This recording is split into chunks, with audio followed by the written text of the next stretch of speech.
अस्सलामुअलैकुम class, how are you all? कैसे हैं आप सब? I hope you all are fine. उम्मीद करता हूँ सब ठीक ठाक होंगे और अपनी स्टडी को कंटिन्यू कर रहे होंगे। और वीडियो क्लासेस को लाजमी देखते रहिएगा, क्योंकि वीडियो क्लासेस के अंदर ही कुछ ना कुछ आपको ऐसा दिया जाएगा जिसकी बिहाफ पर चेक किया जाएगा कि आपने वीडियो क्लासेस ली भी हैं या नहीं। बहरहाल हमारा यूनिट नंबर 11 फेस्टिवल कंटिन्यू था। The kite festival page number 94 चल रहा था।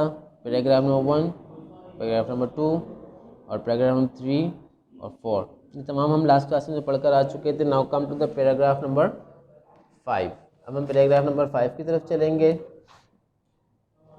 पैराग्राफ नंबर 5 में स्टार्ट करते हैं विथ इन अनदर आवर, यानी कि 1 घंटे के और बाद the number of surviving kites dwindled from maybe 50 to a dozen।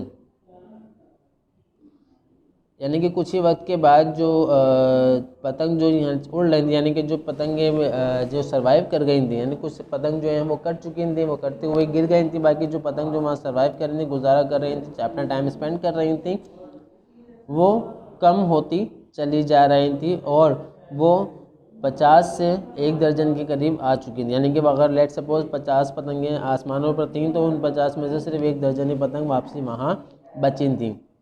I was one of them, मैं उनमें से एक था। I had made it to the last dozen, मैंने इसे आखिरी दर्जन तक पहुँचाया। यानी कि मेरी जो पतंग थी, मेरी कोशिशों से वो आखिरी दर्जन जो एक में तकरीबन 12 जो पतंग वहाँ मौजूद थी, उनमें शुमार मेरी पतंग, यानी उन 12 के अंदर मेरा शुमार हुआ। I knew this part of the tournament would take a while because the guys who had lasted this long were good. मैं ये बात जानता था कि ये जो टूर्नामेंट है, यानी कि जो ये पतंग उड़ाने का टूर्नामेंट चल रहा है, ये एक जंग जो चल रही है, ये थोड़ा और वक्त लेगी, क्योंकि जो लोग इस वक्त तक पतंग उड़ा रहे थे वो जो पतंग उड़ाने वाले वो एक अच्छे पतंगबाज थे। यानी उसका कहने का मतलब ये था कि जो अब तक जो पतंगें हवा में उड़ रही थी, उनमें से तकरीबन जो पतंग थी वो दर्जन के करीब, यानी 12 के करीब बची। और उनकी अगर हम बात करें तो उनमें मेरा शुमार था।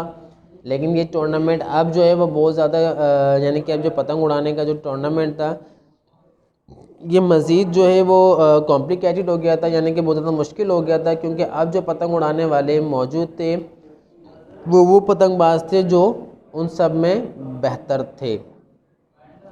Bye 3 o'clock of that afternoon, तकरीबन 3 बजे के बाद आफ्टरनून में, tufts of clouds had drifted in and the sun had slipped behind them।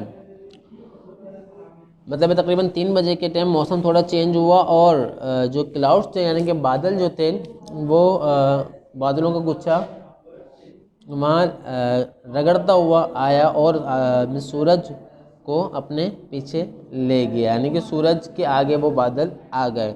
Shadows started to lengthen, यानी कि वो जो शेडोज थी वो बढ़ती चली गई। The spectators on the roof bundled up in skirts and thick quotes, यानी कि जो वहाँ मौजूद पतंगें थीं, जो वो ऐसा महसूस, यानी जो माहौल था वो ऐसा महसूस हो गया था जैसे कि छतों पर बिल्कुल छाँव टाइप का, यानी कि वहाँ आसमान पर जो बादल आ गए थे, उन बादलों की वजह से माहौल बिल्कुल जैसे शाम का जैसा मालूम होता था। We were down a half a dozen, और हमने उसी दौरान पतंग जो 12 थी, उन 12 को भी 6 में कन्वर्ट, यानी कि वो आधी हो गई थी। यानी कि अगर 12 पतंग, यानी 1 दर्जन के करीब पतंग जो उड़ रही थी, वो उनमें से भी कितनी बची, सिर्फ आधी, यानी कि 6। My legs act and my neck was stiff, मेरे जो पाँव थे वो तकलीफ़ करने लगे और मेरी जो गर्दन थी वो अकड़ गई थी, यानी गर्दन मेरे ऊपर देखे देखे मेरी गर्दन में भी अकड़ गई थी। मेरा सीधा गर्दन करने में भी मुझे मुश्किल का सामना हो रहा था। But with each defeated kite, यानी कि हर एक शिकस्त अब पतंग, hope Guru in my heart, मेरे दिल में एक नई उम्मीद जगा रही थी।